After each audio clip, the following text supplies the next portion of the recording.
মন্ত্রী এমপিদের স্বজনদের উপজেলায় প্রার্থী না হতে নির্দেশ আওয়ামী লীগের। সড়কে বেপরোয়া যানবাহন, নিয়ম না মানায় বাড়ছে মৃত্যুর সংখ্যা। মশার নগরী চট্টগ্রাম, বাড়ছে নানা রোগের প্রকোপ। Sponsored by RR Kabel and Online Properties Limited.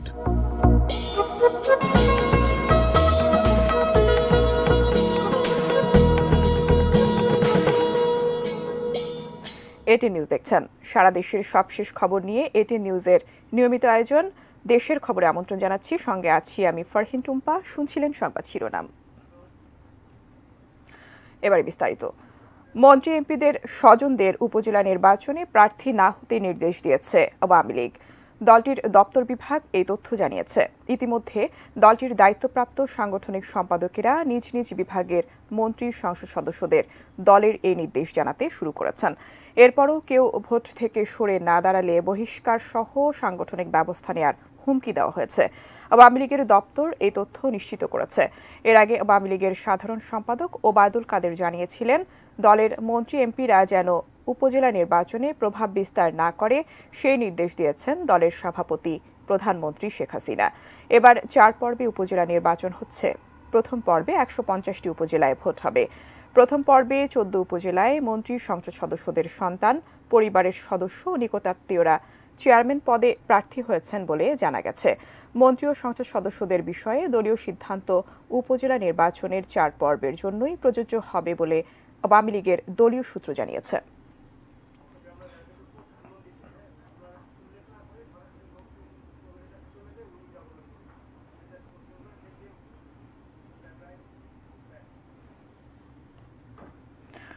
মন্ত্রী এমপিদের স্বজনদের উপজেলা নির্বাচনে প্রার্থী না হতে আওয়ামী লীগের নির্দেশের বিষয়ে বিস্তারিত জানতে আমরা সরাসরি যুক্ত হচ্ছি সহকর্মী মহসিন কবিরের সঙ্গে। মহসিন, আপনি নিশ্চয়ই শুনতে পাচ্ছেন আমাকে? এই যে একটা নির্দেশনা দেওয়া হয়েছে যে মন্ত্রী এমপিদের স্বজনরা প্রার্থী হতে পারবেন না, এই বিষয়ে আর কি কি জেনেছেন আপনি, বা আসলে কি তথ্য রয়েছে আপনার কাছে? টুম্পা, 8 মে অনুষ্ঠিত হবে যে উপজেলা নির্বাচনের প্রথম ধাপ, জানেন আপনি। সেই নির্বাচনে এখন পর্যন্ত আলোচিত হচ্ছে মন্ত্রী এমপিদের স্বজন যারা প্রার্থী হয়েছেন সেই সব বিষয়গুলো নিয়ে। কারণ জানেন, এই নির্বাচনে বিএনপি দলীয়ভাবে অংশগ্রহণ করছে না এবং আওয়ামী লীগের প্রায় 450 প্রার্থী এই 150টি উপজেলাতে নির্বাচনে তারা প্রার্থী হয়েছেন। 450-র বেশি, অর্থাৎ প্রতিটি উপজেলায় 3 জনেরও বেশি আওয়ামী লীগের প্রার্থী রয়েছে। তো এই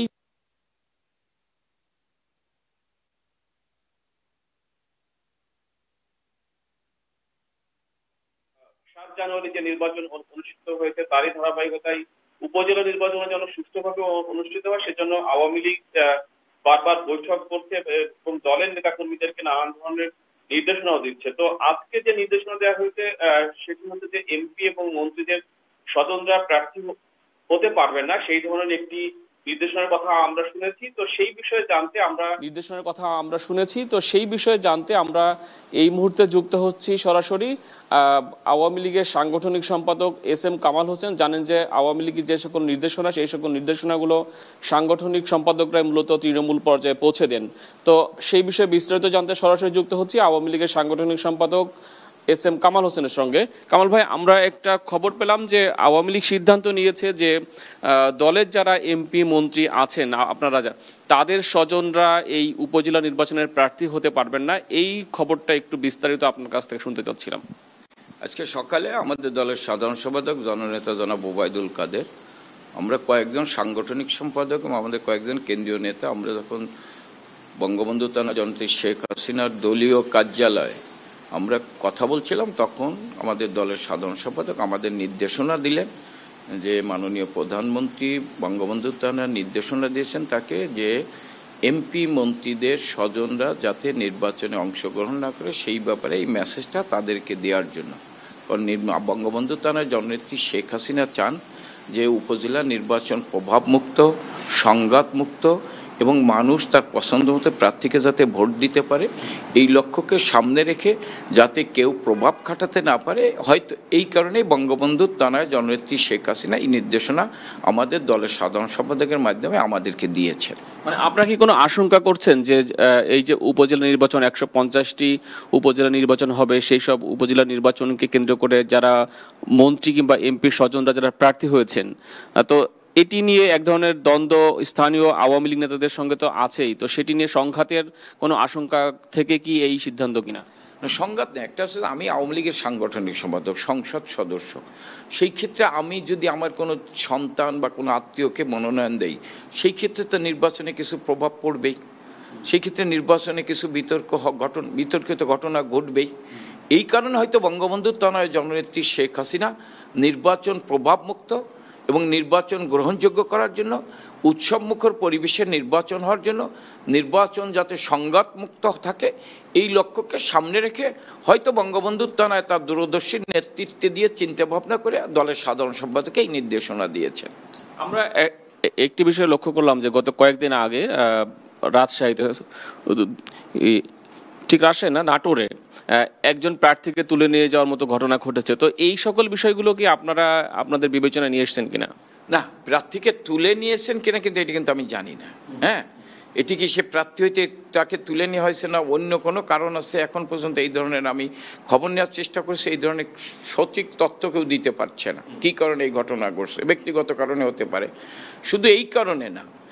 কারণটা হচ্ছে নির্বাচন প্রভাব মুক্ত রাখতে হবে, কারণটা হচ্ছে নির্বাচন সংঘাত মুক্ত রাখতে হবে, কারণটা হচ্ছে নির্বাচন সাধারণ মানুষ যাতে ভোট কেন্দ্রে যেতে পারে। সেই ক্ষেত্রে বঙ্গবন্ধুর তনয় তার দূরদর্শী নেতৃত্বের কারণেই তিনি হয়তো এই কারণে বলেছেন যে এমপি মন্ত্রীদের সন্তান বা স্বজনরা যাতে নির্বাচনে অংশগ্রহণ না করে। কারণ স্বাভাবিক, আমি এমপি, আমি আওয়ামী লীগের সাংগঠনিক সম্পাদক, আমার সন্তান যদি নির্বাচনে অংশগ্রহণ করে বা নির্বাচনে প্রতিদ্বন্দ্বিতা করে, আমার আত্মীয় স্বজন নির্বাচনে প্রতিদ্বন্দ্বিতা করে, তাহলে সেই নির্বাচন প্রভাব মুক্ত হবে না, সেই নির্বাচনে কিছু প্রশ্নবিদ্ধ হতে পারে, বিতর্কিত হতে পারে। এই কারণে তো বঙ্গবন্ধুর তনয় নির্দেশনা দিয়েছে। তো দেখছিলেন যে আওয়ামী লীগের যে সিদ্ধান্ত, সেই সিদ্ধান্তের কথা জানাচ্ছিলেন আওয়ামী লীগের সাংগঠনিক সম্পাদক SM কামাল হোসেন। তিনি একই সঙ্গে একজন সংসদ সদস্য, তো স্বাভাবিকভাবেই যদি এমপি কিংবা মন্ত্রীর স্বজনরা প্রার্থী হন সেক্ষেত্রে প্রভাব বিস্তারের ঘটনা ঘটতে পারে। তো সেটি যেন না হয় এবং এই উপজেলা নির্বাচন যেন সুষ্ঠু এবং সুন্দর হয়, যেন অংশগ্রহণমূলক, বিশেষ করে যারা ভোটার তাদের অংশগ্রহণ যেন নিশ্চিত হয় এবং সেই সংখ্যা যেন বাড়ে, ভোট কাস্টিং যেন বাড়ে, সেই সকল বিষয়গুলোকে সামনে রেখে আওয়ামী লীগ এই সিদ্ধান্ত নিয়েছে। তবে এই সিদ্ধান্তগুলো কিংবা আওয়ামী লীগের এই কৌশলগুলো কতটা কাজে লাগে সেটি আসলে সময় বলে দিবে, যে আগামী 8 মে যে নির্বাচন হবে কিংবা নির্বাচনের আগে যে প্রচারণা রয়েছে তখন আসলে কোন ধরনের ঘটনা ঘটে সেটি আসলে সময় বলে দিবে। টুম্পা। মহসিন, আপনাকে ধন্যবাদ। দর্শক, আসন্ন উপজেলা নির্বাচনে মন্ত্রী এমপিদের স্বজনদের প্রার্থী না হতে আওয়ামী লীগের নির্দেশনার বিষয়ে বিস্তারিত জানাচ্ছিলেন সহকর্মী মহসিন কবির। এবারে দেশের সড়ক মহাসড়ক পরিস্থিতির খবর। মঙ্গলবার ফরিদপুরে কানাইপুরে বাস পিকআপ ভ্যানের মুখোমুখি সংঘর্ষে একই পরিবারের 4 জন সহ 15 জন নিহতের পরদিনই ঝালকাঠির গাবখান সেতুর টোল প্লাজায় ট্রাকের চাপায় একই পরিবারের 6 জন সহ 14 জনের মর্মান্তিক মৃত্যু। ঈদের আগে পরের 2 সপ্তাহে সড়ক দুর্ঘটনায় শতাধিক নিহতের খবর পাওয়া গেছে। প্রকৃত সংখ্যা আরও বেশি। এত মৃত্যুর পর কি অবস্থা সড়ক মহাসড়কের, জানিয়েছেন আমাদের প্রতিনিধিরা। ঢাকা আরিচা, নবীনগর চন্দ্রা ও বাইরপাই আবদুল্লাপুর 3 মহাসড়ক উত্তর ও দক্ষিণবঙ্গের অন্তত 25 জেলার মানুষের যাতায়াতের পথ। এই মহাসড়ক থেকে প্রায়ই ঘটছে মারাত্মক দুর্ঘটনা। নিয়ন্ত্রণ হারিয়ে সড়ক থেকে নিচে গাড়ির ছিটকে পড়া, এমনকি গাড়িতে আগুন লেগে মৃত্যুর সংবাদও আসছে। ঈদে চালক ও হেলপারের টানা কাজ, যাত্রী ও পথচারীদের অসাবধানতায় বাড়ছে দুর্ঘটনা। মহাসড়কে অবৈধ অটোরিকশারও লাগাম টানা যাচ্ছে না। বেপরোয়া গতিতে গাড়ি টান দেয়, এক গাড়ি থেকে এক গাড়ি কেমনে ওভারটেক করবো তাদের চিন্তা ভাবনা থেকে এরকম। এক ড্রাইভার কন্টিনিউ করতেছে এই ঈদের আগে ঈদের পরে।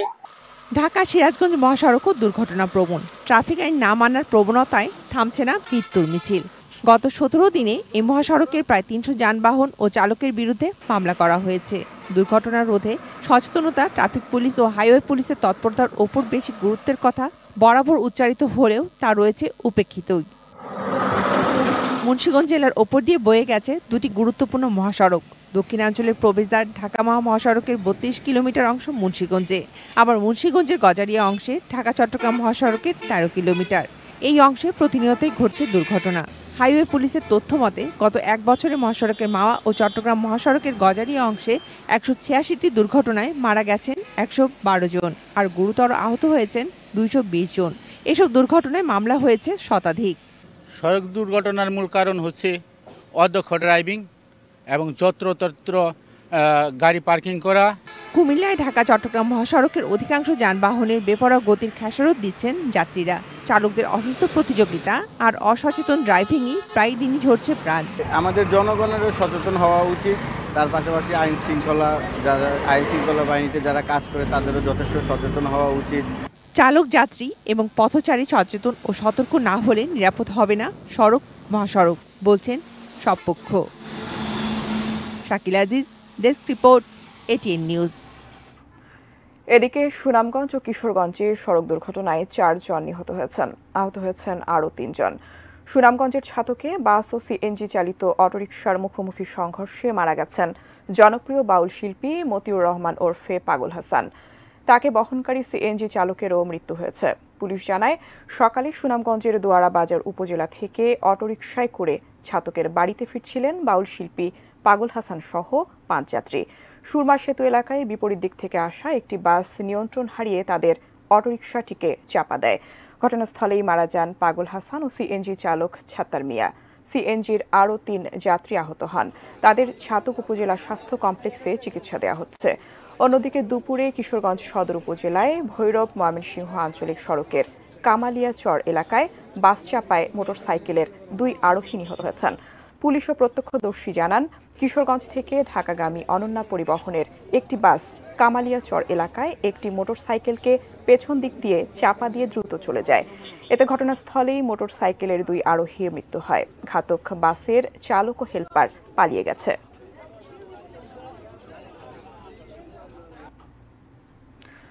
ঝালকাঠিতে সিমেন্ট বোঝাই ট্রাকের চাপায় নিহত ১৪ জনের মধ্যে একই পরিবারের ৬ জন।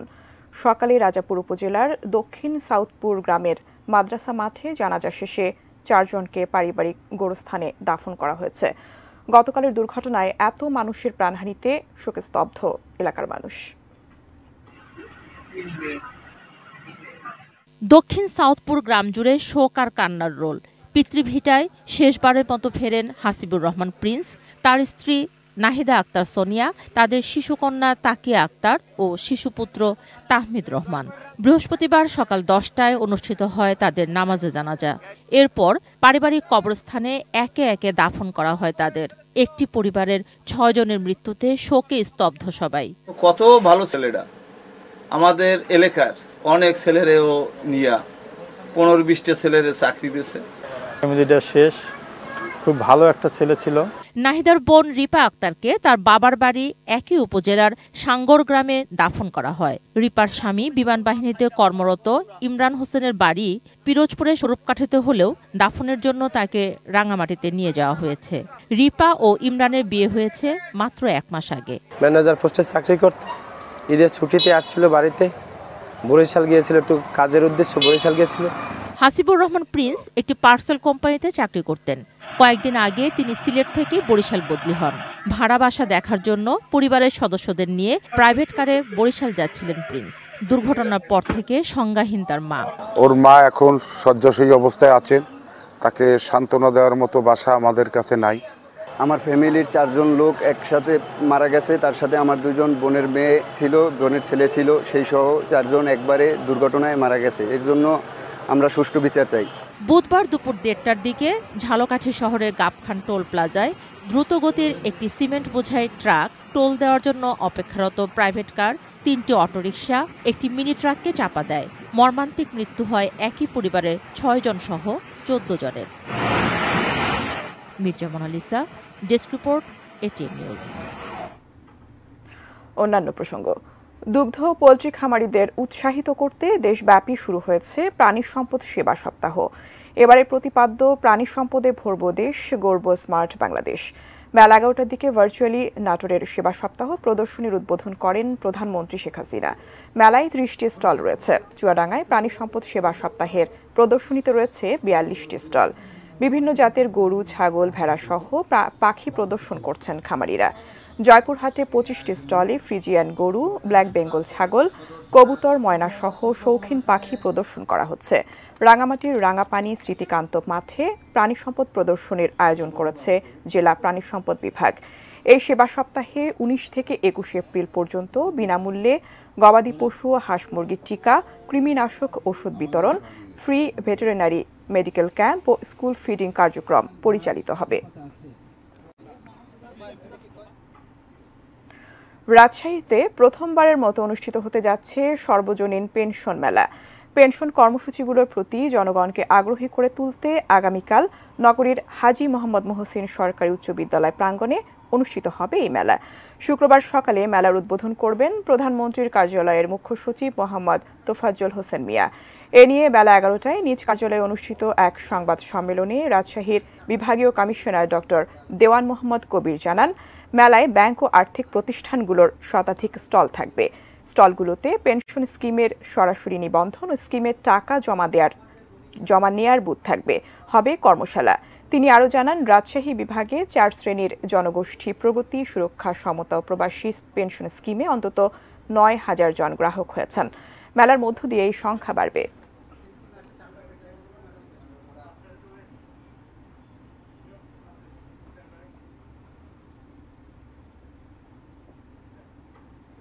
দেশের খবর এই পর্যায়ে বিরতি নিচ্ছি, এরপর আরও যা থাকছে। বান্দরবানে আটক 17 নারী সহ কেএনএফ এর 52 সদস্যের 2 দিনের রিমান্ড। দীর্ঘ 27 বছর পর স্বজনদের খোঁজ পেলেন জামালপুরের শাহিদা।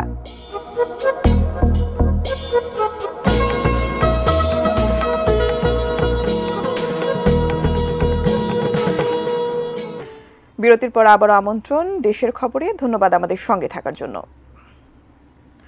বান্দরবানের সেনাবাহিনীর নেতৃত্বে সন্ত্রাস বিরোধী অভিযানে আটক কেএনএফ-এর 52 জনের রিমান্ড মঞ্জুর করেছেন আদালত। দুপুরে কড়া নিরাপত্তার মধ্যে বান্দরবান কারাগার থেকে কেএনএফ-এর 57 আসামিকে আদালতে হাজির করা হয়। তাদের 5 দিনের রিমান্ড আবেদন করলে 52 জনের 2 দিন করে রিমান্ড মঞ্জুর করেন জুডিশিয়াল ম্যাজিস্ট্রেট মোহাম্মদ নাজবুল হোসেন। এদের মধ্যে 17 জন নারী। গত 2 ও 3 এপ্রিল বান্দরবানের রুমা ও থানচি উপজেলায় সোনালী ও কৃষি ব্যাংকের 3টি শাখায় টাকা লুট করে নিয়ে যায় কেএনএফ সদস্যরা।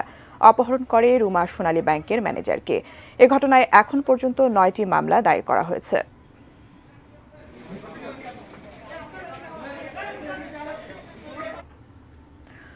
দীর্ঘ 27 বছর পর স্বজনদের খোঁজ পেলেন জামালপুরের বকশীগঞ্জের শাহিদা আক্তার। 1997 সালে রাজধানীর উত্তরায় 7 বছর বয়সে হারিয়ে যান তিনি। দীর্ঘ বছর পর ভাই বোনদের ফিরে পেলেও বাবা মাকে হারিয়েছেন শাহিদা। জামালপুর প্রতিনিধি লুৎফর রহমানের তথ্য ছবিতে ডেস্ক রিপোর্ট। জামালপুরের বকশীগঞ্জ উপজেলার দিকপাড়া গ্রামের ইব্রাহিম খলিল ও সাবেদা বেগম দম্পতির মেয়ে শাহিদা আক্তার। অভাব অনটনের কারণে 1990 সালে স্ত্রী সন্তানদের নিয়ে ঢাকার উত্তরায় আসেন ইব্রাহিম। রিকশা চালিয়ে সংসার চালাতে থাকেন। একদিন গ্যাস না থাকায় ছোট্ট শাহিদা লাকড়ি কুড়াতে যায়। তারপর হারিয়ে যায় 7 বছরের মেয়েটি। অনেক খোঁজাখুঁজি করেও মেয়ের সন্ধান পাননি ইব্রাহিম দম্পতি। ঘটনাচক্রে এক পরিবারের সঙ্গে কুমিল্লায় চলে যান শাহিদা। সেখানে এক বাসায় দীর্ঘ বন্দি জীবন কাটে তার। পরে পালিয়ে আরেক বাড়িতে গৃহকর্মীর কাজ নেন। তারাই তাকে গাজীপুরে সেলিম মিয়ার সাথে বিয়ে দেন। এখন তিনি এক মেয়ের মা। গ্রামের নাম কইতে পারে, বাপ মার নাম কইতে পারে, সবই কইতে পারে। তো সন্ধান আমরা খুঁজতে খুঁজতে সন্ধান পাইছি। গত রোববার স্বামী ও 4 বছরের মেয়েকে নিয়ে বকশীগঞ্জ উপজেলার নিজ বাড়িতে ফেরেন শাহিদা। 3 বোন ও 1 ভাইয়ের মধ্যে তৃতীয় শাহিদাকে পেয়ে সৃষ্টি হয় এক আবেগঘন পরিবেশ। ভাই বোন আত্মীয় স্বজন সবাইকে পাইছি, আমার ভিতরে অনেক ভালো লাগতেছে। কিন্তু তার মধ্যেও যেন কোথাও একটা দুঃখ রয়ে গেছে যে আমি আমার বাবা মাকে শেষ দেখাটুক দেখতে পারলাম না। সবাই খুশি, তার জন্য আমিও খুশি হয়েছি। অনেকদিন পরে পাইছি। আর উনি প্রথম যখন আসছে তখন বর্ণনা দিয়েছে, আমাদের কাছে চোখের পানি পড়ছে। দীর্ঘ সময় পর বাড়ি ফিরে ভাই বোনদের ফিরে পেলেও শাহিদা দেখা পেলেন না বাবা মায়ের। 4 বছর আগে বাবা ও 1 বছর আগে মা মারা গেছেন। তুনাজিনা তনু, ডেস্ক রিপোর্ট, ATN নিউজ। সংবাদ শেষ করব, তার আগে শিরোনামগুলো জানিয়ে দিচ্ছি আরও একবার। মন্ত্রী এমপিদের স্বজনদের উপজেলায় প্রার্থী না হতে নির্দেশ আওয়ামী লীগের। সড়কে বেপরোয়া যানবাহন, নিয়ম না মানায় বাড়ছে মৃত্যুর সংখ্যা। মশার নগরী চট্টগ্রাম, বাড়ছে নানা রোগের প্রকোপ।